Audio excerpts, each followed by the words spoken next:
السلام عليكم تعالى بركاته. معكم قناة حدث يروى. موضوعنا اليوم عن أسود الأطلس ومونديال أمريكا 2026.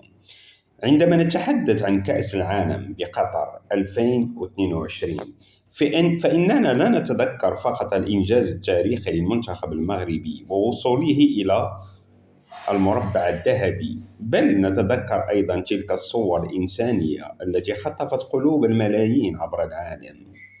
كما قلت عبر العالم، صور الأمهات في المدرجات واللاعبين وهم يهرعون بعد نهاية المباريات إلى أحضان أمهاتهم، يقبلون أيديهم ورؤوسهم بكل فخر واعتزاز. لقد كانت تلك المشاهد رسالة قوية للعالم، مفادها أن النجاح لا يكتمل إلا بالوفاء لمن كان سببا فيه.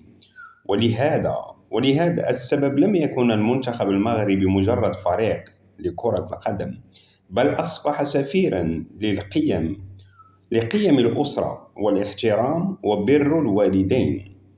واليوم مع اقتراب كأس العالم 2026 بالولايات المتحدة وكندا والمكسيك، تعود إلى الأذهان تلك اللحظات الخالدة. فالجماهير المغربية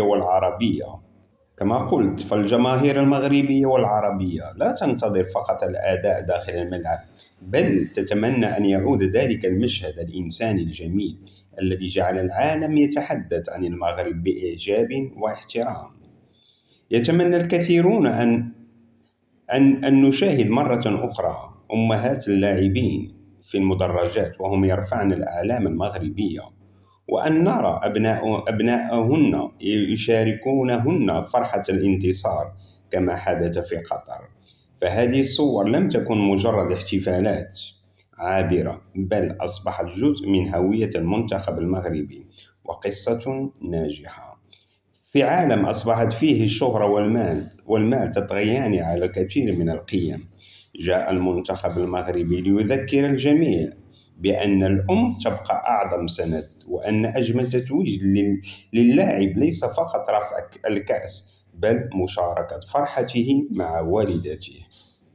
ويبقى السؤال الذي ينتظره الملايين: هل يحمل مونديال 2026 نسخة جديدة من تلك المشاهد المؤثرة التي جعلت العالم يقف احتراما للمغرب؟ كما قلت، يقف احتراما للمغرب ولأمهات أسود الأطلس.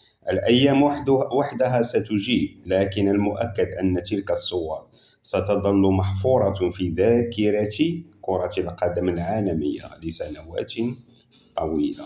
وفي الختام، لا تبخل بالاشتراك في القناة وضغط لايك، والسلام عليكم ورحمة الله وبركاته.